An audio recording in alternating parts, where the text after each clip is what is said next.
Today, we're going to talk about mistakes that a lot of people make when they think that they have hit a plateau. We see this very often when people are in a program or they're just kind of cruising along with their fitness lifestyle and they aren't quite where they want to be. They have not quite achieved either the look, the strength, whatever it is, whatever their goal is. And there are some common things that we see as issues with breaking past some of those plateaus, particularly as it relates to fat loss today, because this tends to be something that we hear a lot about, and we work with a lot of women that is their number one goal. It's like, help me lose some body fat. Let's take a step back. For those of you that are new here, my name is Diane Flores. I've been in the health and fitness space for over 17 years. I'm an IFBB bodybuilding pro, which also makes me a professional dieter.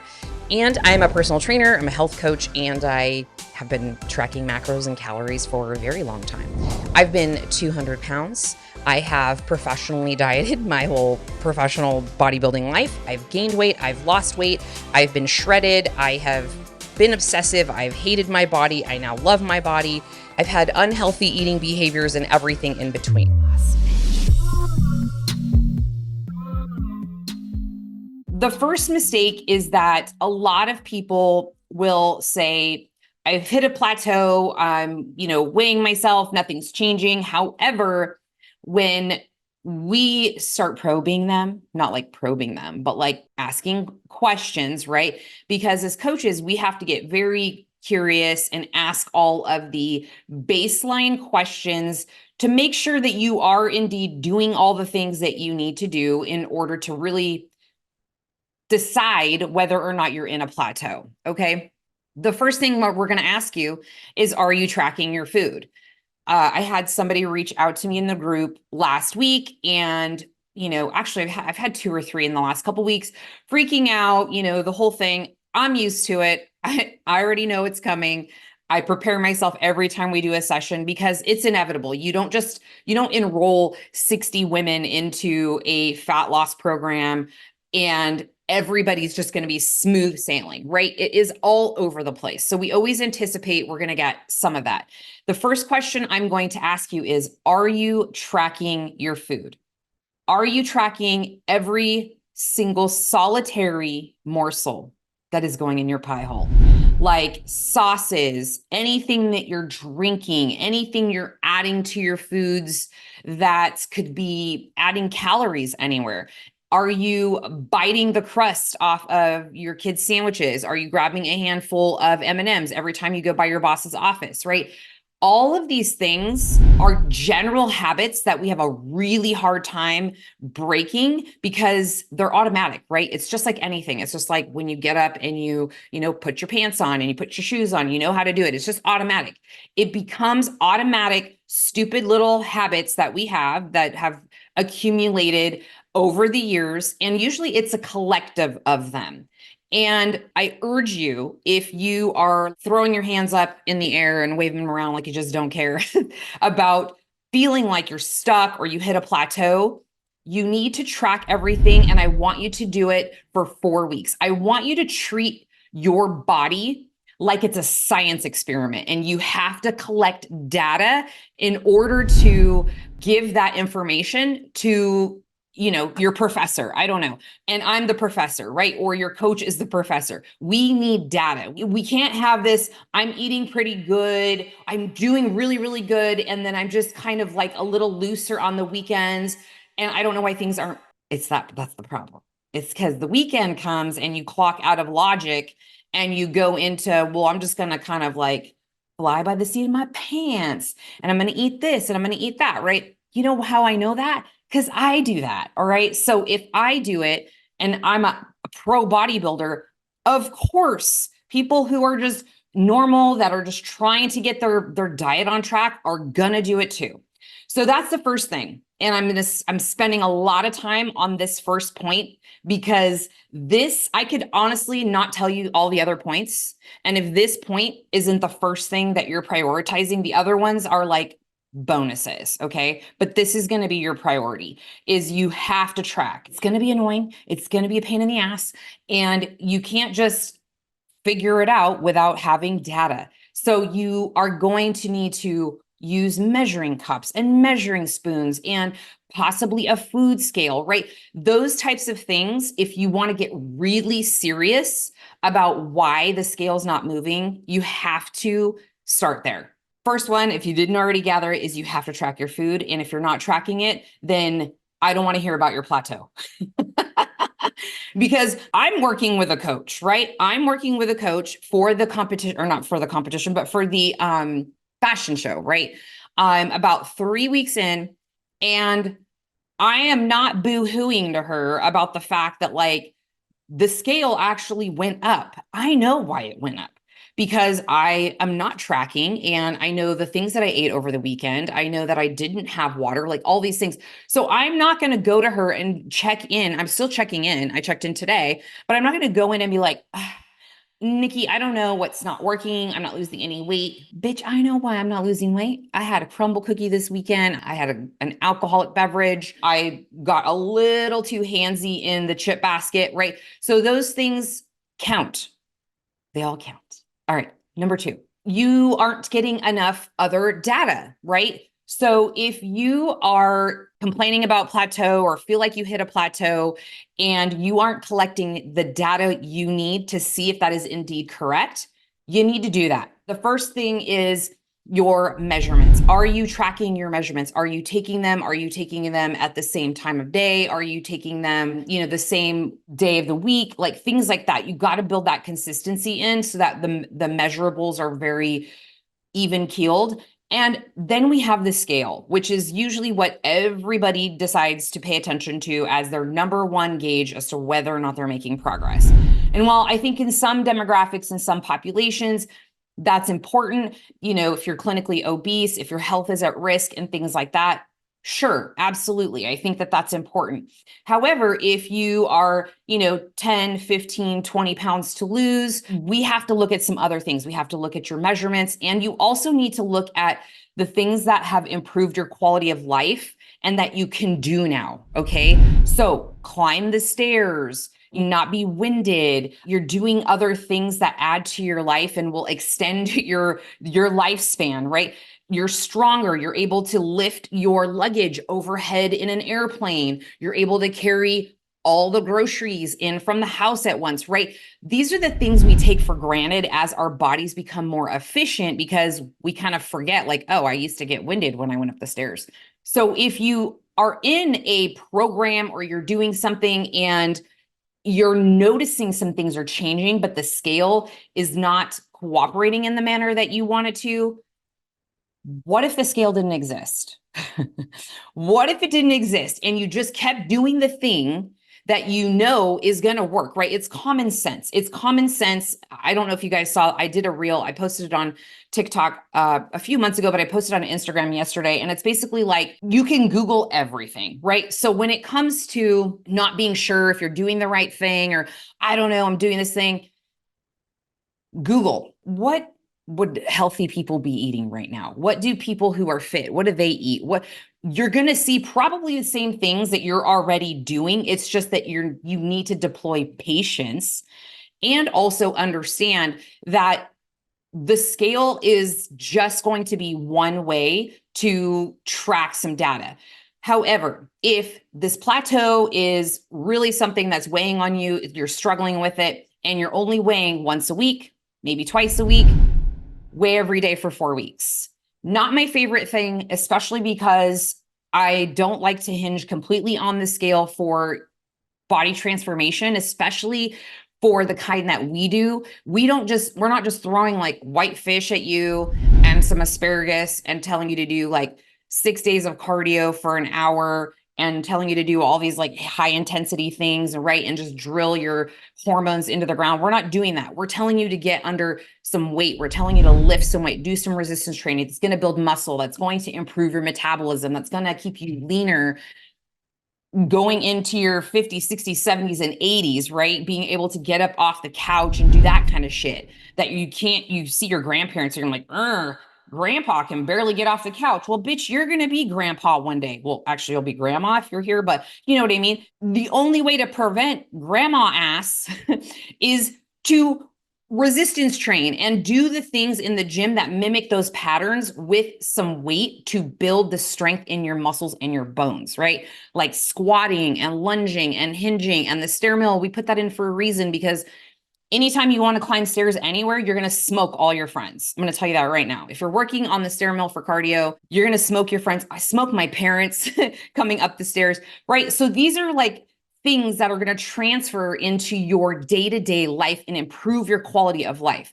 So I'm here, one, to help you understand what truly is a plateau, and two, continue to be the sage from the stage that tells you this shit isn't just for looks, right? Sure, that's probably why you're here. That's probably why you're hanging out. You see, I can create all these shredded bodies.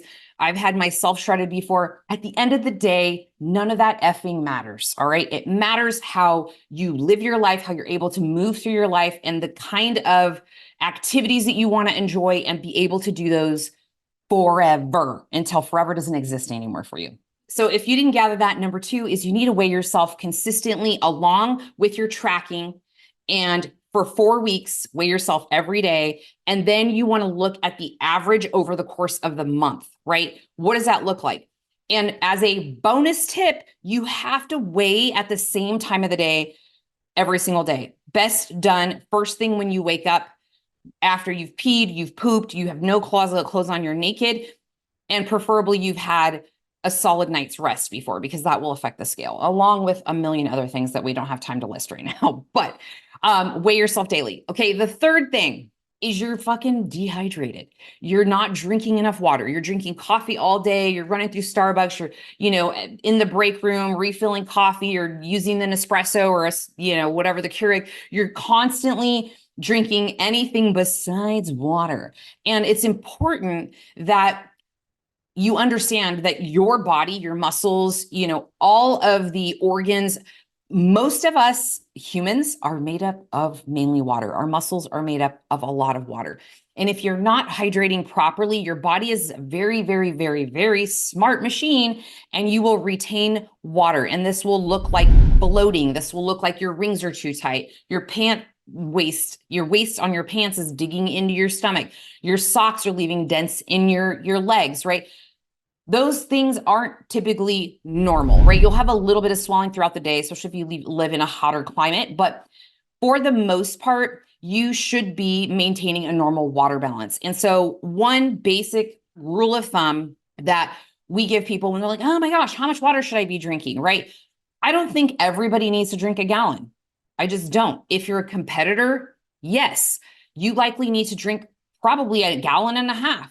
Right? Things are different when you're a competitor. You're training 6 days a week, sometimes 2 to 3 hours per day, right? Depending on where you're at in your competition. And you're also very hungry. And so a lot of times you're drinking to help keep that stomach full and give you a little bit of satiation factor, which it does not really work, but keeps you waterlogged, right? For the everyday normal person, normal gym goer who is, trying to lose some weight, trying to shape up, build some muscle even, you want to try to aim for about half of your body weight in ounces. That's just general, easy peasy rule of thumb. All right. Half of your body weight in ounces. And then I want you to drink that throughout the day in water. It doesn't have to be plain water. You can use lemon, you can make a spa water, you can add cucumber, you could throw a couple herbal tea bags in there, you can throw in some BCAAs, right? So getting in some hydration and making that your go-to as your beverages, as far as your beverages go, before you slam back, anything else. The first thing I do when I wake up before I have coffee is have a glass of water. If I have lemon, I'll put that in there. If I have apple cider vinegar, I'll do something to get my digestion going and start to wake up my GI tract essentially, because when you wake up, you've been fasting, right? Fasting because you've been sleeping, and you're going to go pound back a bunch of scalding hot fluid right into your gut, and you wonder why you shit your pants like right after you drink it. That's probably why. Let's hydrate, because your colon needs that internal bath right when you get up. It's dehydrated. You haven't been drinking anything all night. You've just been breathing, right, and sleeping. So that's the other one, is make sure you're hydrated. Make sure that that is something you really focus on. If you haven't yet, that's an easy one, right? I always say like water solves all problems, because a lot of people are just dehydrated when they think they're hungry, or, you know, they need to drink water when they are holding water and they think, oh, if I drink water, I'm holding water, I'm bloated, I shouldn't drink more water. No, drink the water because it helps flush out that bloat. The fourth plateau mistake, as far as why women hit plateaus, is they don't take appropriate diet breaks. I hear this all the time. Well, I don't want to I'm not taking a diet break. Haven't met my goal yet, right? Let's say you start a program and you lose 15 pounds in the first 12 weeks, which is very typical in one of our 12-week programs. You lose that 15 pounds, and then you're like, I want to keep going. I still have some weight to lose. But you're getting greedy because you want to keep dieting. You want to keep drilling yourself down and being in that deficit. And I'm going to tell you right now, that is a surefire way for you to crash and burn and end up in the pantry, eating everything, and then wondering why the hell you can't stick to your diet. So we are huge advocates of taking diet breaks, and this can look like many different things. Now, this is something, if you don't have experience in, it's very challenging to kind of figure out at first, because you don't know, like, if you're doing it right, if you truly need a diet break, or maybe, you know, oh, I've kind of been off track, so maybe I don't need a diet break, right? This is when working with a coach is extremely helpful, because we are kind of guiding you through the process week by week by week. And any coach really that you hire should be doing that with you, and making sure your calories are in line with where your results are for the week, right? And trending towards your goal. The mistake a lot of coaches make, and also people who just don't know and they're just trying to figure this shit out on their own, is they think they're just going to diet into oblivion until they meet that goal. But there comes a point of diminishing returns. If, let's say, hypothetically speaking, you're on 1,500 calories and you've been seeing some progress, things are moving, and then you hit a wall. You're doing all the things I said. What is happening? Well, oftentimes your body's going to hit a little bit of resistance. Sometimes your metabolic rate has come down. Your body's just not as efficient as it was before, because now your body weight is lower, right? There's a lot of factors to take into consideration. And when you can add in diet breaks, we do this several different ways. This is going to help boost your metabolism without gaining any weight, because people freak out. They're like, oh my God, I can't do that, I'm going to gain weight. No, you're going to some girls will likely lose weight, but if we can at least keep your calories at a level that is considered maintenance for you to stay what that weight is, or that body fat is, for a while, you are going to see that payoff in dividends in the next time that you go into a cut, right? Because what happens with a diet break is that your coach will methodically and strategically slowly raise your calories up. And I'm talking very slowly. And if you're a like A+ student and you follow this to a T, I can tell you time and time again, and of clients that I've had that do this, and they listen to the direction that we're going, and they're dieting on one of my clients right now who's getting ready for a show is dieting on 1,900 calories. That's a cut for her. It's maintaining her weight, 125 pounds, 1,900 calories, right? But we had to get there. We had to go into her deficit. We had to get her pretty low. You know, she was there for 10-ish, 12 weeks. 1,300 calories is probably the lowest we got.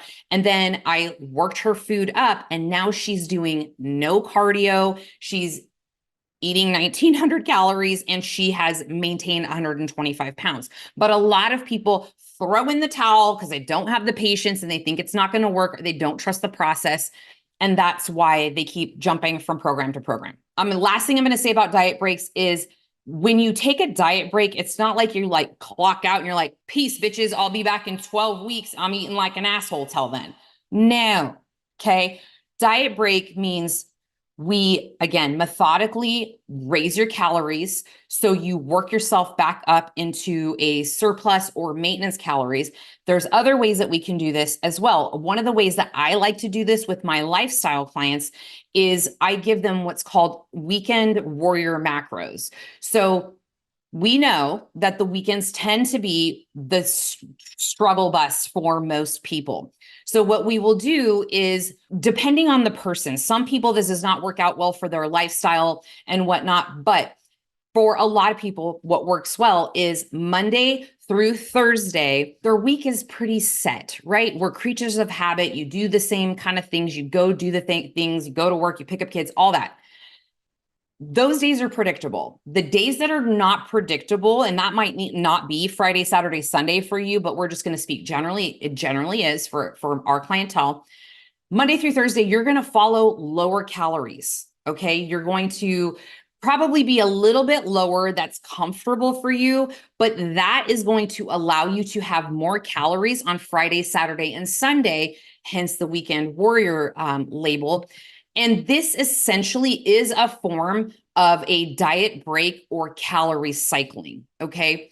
When you can sort of deploy a strategy like this, you'll be able to diet for longer because you'll have more food on the weekends. You won't feel like you have to be a hermit and stay inside and take your food with you places. Please don't do that. That is the diet break in that sort of weekend warrior process, right? So that's one way. And then another thing that we also can do when we work with some clients is, if they do something like the weekend warrior approach on the weekends, it's a matter of dropping your window of eating a little bit lower. So I hate to be like, we intermittent fast on the weekends, but what I'll say is, just start eating a little bit later on those days, on Friday, if you can, Saturday and Sunday, where you're going to have more calories. And then that way, if you have an event or something coming on, then you can sort of spread that out through a shorter period of time, right? So that is number 4. Number 5 is going to be, some people are just not working hard enough. That means in the gym, if you feel like you've hit a plateau with your fat loss, ask yourself, am I truly working hard enough in my sets? Am I progressively overloading? Which means every time I go back in the gym to repeat this workout, right? Because you should be following a program. But when you go back into the gym and repeat that program, are you lifting more than last time? Are you doing a few reps more than last time, right? Maybe if it's cardio, rather than extending the time, maybe is your heart rate. Can you get your heart rate up a little bit higher, right? So you can move that lever with your workouts in terms of seeing if that sort of takes you out of a plateau. One great thing that we have for our girls is we have everything is in my app. So their training programs are in the app. Every week when they complete a program, they should be putting in the app, like how many reps they did, how much weight, and then the next week they go back, it has the glorious feature of showing them what they did the last time so they don't have to try to remember. And then that is a great tool for you to say, am I progressively overloading? Can I go heavier, or can I add a couple more reps? Then the last thing is, a lot of people are just not moving enough. So if you hit a plateau, look at your steps. What are your steps for the day? Are you hitting 3, 4, 5,000? How can we increase that by 500, right? Each week. So maybe you hit 3,000 normally, and maybe this week you aim for 3,500. Then the next week you aim for 4,000, right? Just increase it by 500 steps if you aren't getting enough activity. Then also just your day-to-day activity. Are you sitting a lot? One thing I wanted to share with you guys is I sit a lot. My psoas is tight. My hip flexors are destroyed. My low back is a mess because I will be sitting at my computer, my laptop for sometimes 12 hours, right? If I'm in the middle of a launch and I'm like this, hunched over a computer, and I'm just not moving enough. So I have a stand-up desk for a reason. This is why we're here today. And this whole week I've been using my stand-up desk religiously, and I'm going to keep doing it because I've already noticed more energy. My back does not hurt as bad. It's only been 4 days. So things like that, things that are going to force your body to use more energy without you doing intentional exercise, like getting on a treadmill or going to the gym, because that's a small percentage of your day. And you want to think broader about your day and where are you maybe being a little bit lazy? Are you not returning the grocery cart when it needs to go back? Are you not parking farther away from the store? Are you not taking the stairs? Are you always opting for the elevator or the escalator, right? Ask yourself, what would a fit person do? We were at the airport the other day and we were faced with that conundrum. We were either going to stand in line with all these people to wait for an elevator. We had checked our bags, so we didn't have like all of our suitcases and stuff. Or we turn around and we see like this gigantic just stairs, right? It's just stairs for days. I know y'all have seen those at the airports. And I look at Jack, my boyfriend, and I said, sometimes I really hate that I'm a fit person because I'm obligated. I have to take the stairs. We are not sitting here. We're not waiting for the elevator. So we took the stairs. So it's just asking yourself, what would a fit person do? Act as if you were a fit person. Would a fit person take the escalator versus the stairs all the time? Would they be, sitting down watching Netflix for hours on end without going for a walk after dinner, right? Little shit like that, because it will add up. All right, you guys, that is it. Hopefully you enjoyed this very, very ranty rants and chats. And listen, I love doing these. I would love some feedback if you have some ideas or some questions, or hey, have you done a podcast on this? I'm always open to that. So make sure that you find me on the web and let me know if you have any questions, and we can cover it. All right, you guys have a beautiful day, and I will see you on the next one.